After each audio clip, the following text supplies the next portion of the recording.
I sold a lot of different types of items over my 20-year eBay selling career, and I gotta tell you that I just learned recently this type of buyer is probably the best that I've come across. So I'm going to talk to you about that on the other side.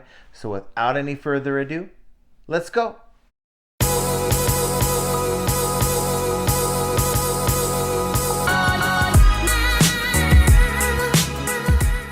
Hello everyone, welcome back to the channel. This is John from Flippin Ain't Easy, and made quite a bit of videos this week, so please forgive me with the late video here late in the week on Saturday. Generally don't put out videos on Saturday. I generally tend to go live, but this time I'm doing a sort of a video I meant to do last night. The video here is sort of a change of pace because normally a lot of you guys think I'm complaining or maybe giving you a negative story or something like that. And no, not this time, because I am pleasantly surprised by this particular type of buyer. I've had lots of different buyers in the past. I think because I've sold all kinds of different stuff on eBay, you tend to have an opinion that you pretty much have seen it all. And I think sometimes we can get stuck selling a certain type of item and we deal with that particular type of customer and we don't realize that there's maybe other types of customers out there. Now, I remember having a post that I put on Don the Auction Professor's videos, and we were talking, I think the subject at the time was the debate over whether or not we should have best offer have instant payment. My argument was most sellers want that feature where that buyer is required to pay for it right then and there. You're giving them a deal and pretty much a discount, whereas someone paying full price has to pay, someone getting a discount should have to pay as well. And that was my short-sighted opinion because I hadn't dealt with this particular type of buyer. Fast forward to a few weeks ago, dealing with these patches, as you guys know, and these pins, making a killing on auctions. And generally, I don't do well with auctions. But it's because in the past, with auctions, again, you're dealing with people who buy your item or bid on your item, and maybe middle of the way through the auction, they throw a bid on there, they forget it, and you try to contact them. Chances are they already bought what they needed. They forgot they bid on your item. They come back and they want to claim that they don't need it anymore, or their 3-year-old bid on it, or whatever. But you're stuck as a seller holding the bag, and you have to list it all over again. And that was my main issue with auctions this whole time, up until a few weeks ago. And I took a risk with auctions because these patches, I didn't have the values on them. I had, maybe you can look up some comps, but I don't even really know how old a lot of these patches are and these pins are. This came from a collection. It had to be from an ex-military person that's traveled the world, and they had a lot of really older, unique things. And I couldn't really put a price on it based on maybe someone's reproduction, pins or patches that they may have sold for $5. So for me, my only way to gauge real value was to take a chance and put them up on auction. And at the time, knowing in my heart that most of these items that end up selling aren't going to be paid for. Boy, was I wrong. And I was wrong in a big, big way. So I listed a lot of these items. I've exhausted over 250 of my auctions because I'm out of my auctions. And I have sold, I would say 60 to 70% of my listed auctions have had winners. And anybody out there want to guess how many deadbeat buyers have not come through in 3 weeks? That's 3 weekends full of auctions. Anybody want to guess? 0. Big fat 0. Now, I can tell you this. A lot of these collectors, these patch collectors, these pin collectors, the moment you list more stuff, they're interested in that more stuff and they may want more time. And that's the thing that Archie also has these pins and patches, and he wanted to get paid right away. And my argument was, these people want more time. I'm going to give them as much time as they want. In fact, I have my account settings set to 30 days. Now, I'm not going to give a buyer 30 days to buy my item, but let's say they buy an item this weekend, and this weekend I also launch a 7-day auction that's ending next weekend, and there's some items they really want. They come at me and say, hey, look, I'm all the way out here in Germany. I don't want to pay a whole lot of shipping. Would you be patient enough to allow me to bid on 2 or 3 of the items that you have up for bid?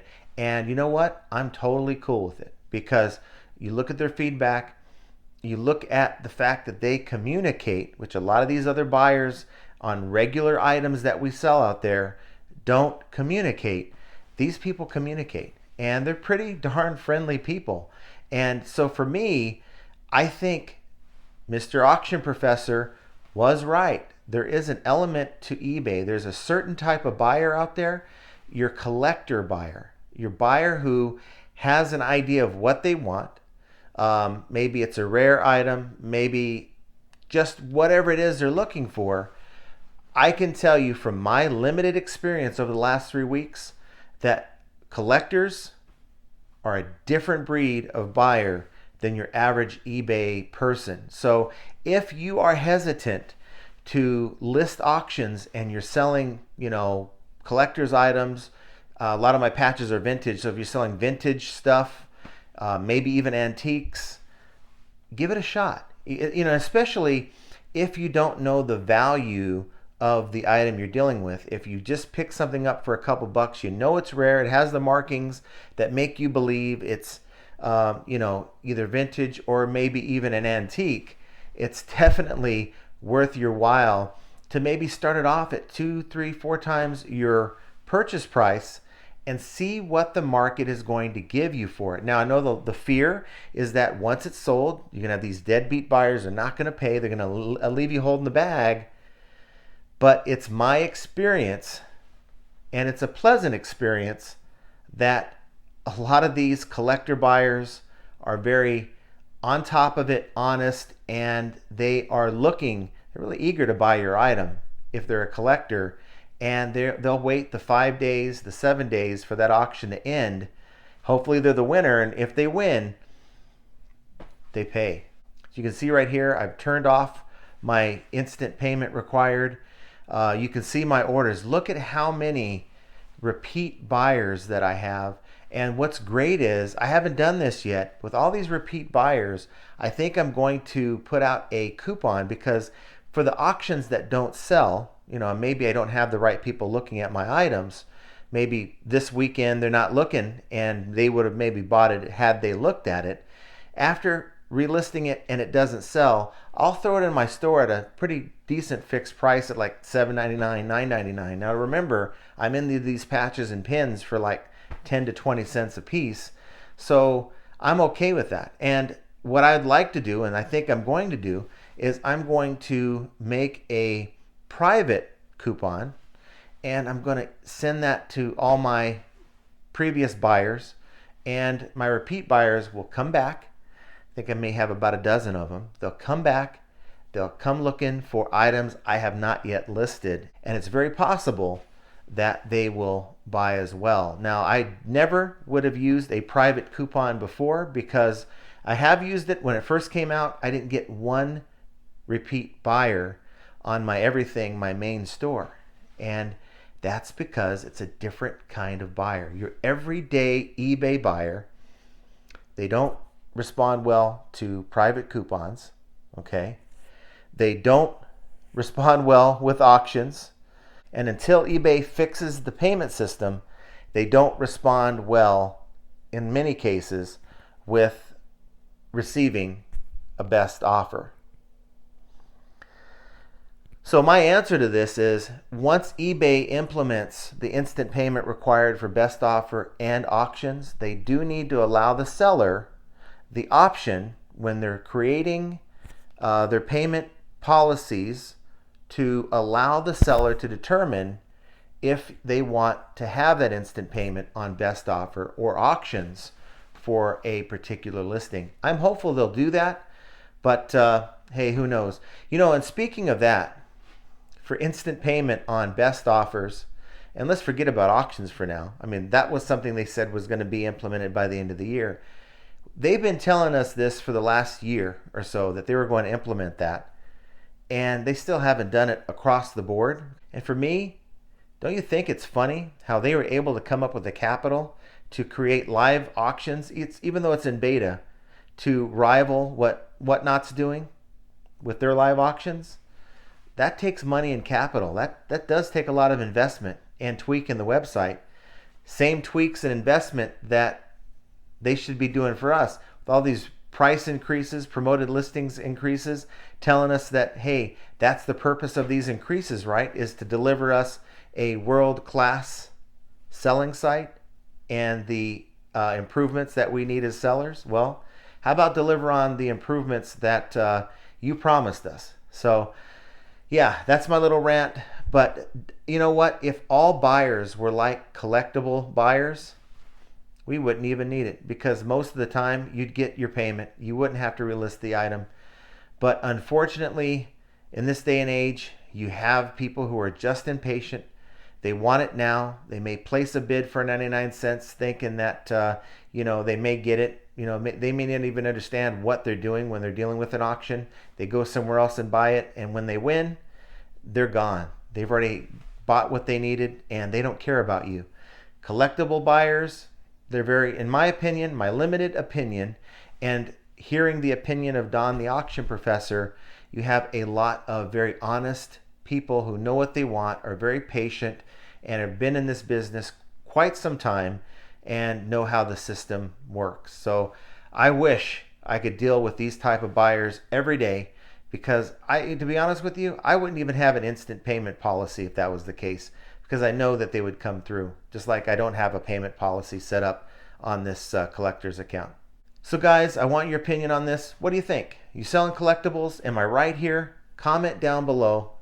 Is this sort of the norm for you in other areas of collectibles? Baseball cards, maybe antiques, different things that you might sell that are considered collectibles.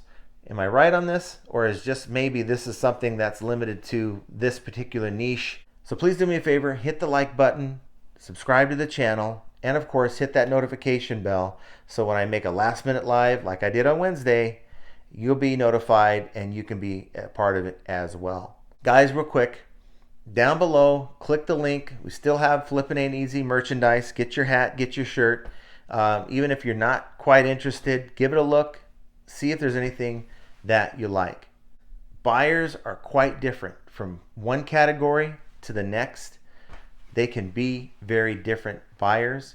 And once you learn who your buyers are, you can then set your policies to adapt to those buyers and to create a better buying experience for your potential customers.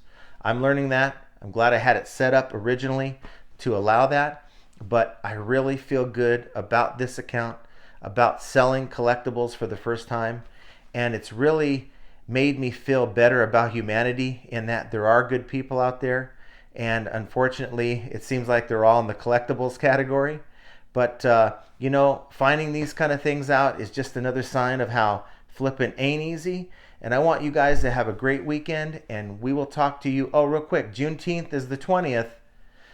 It's really the 19th is Juneteenth, but because it falls on a Sunday, they're celebrating as a national holiday on a Monday. So no mail, no USPS mail. And in fact, if you look at your solds, eBay is not expecting you to deliver or to at least ship the item out until the 21st. So until then, guys, until next time, have a great weekend, and we will talk to you very soon.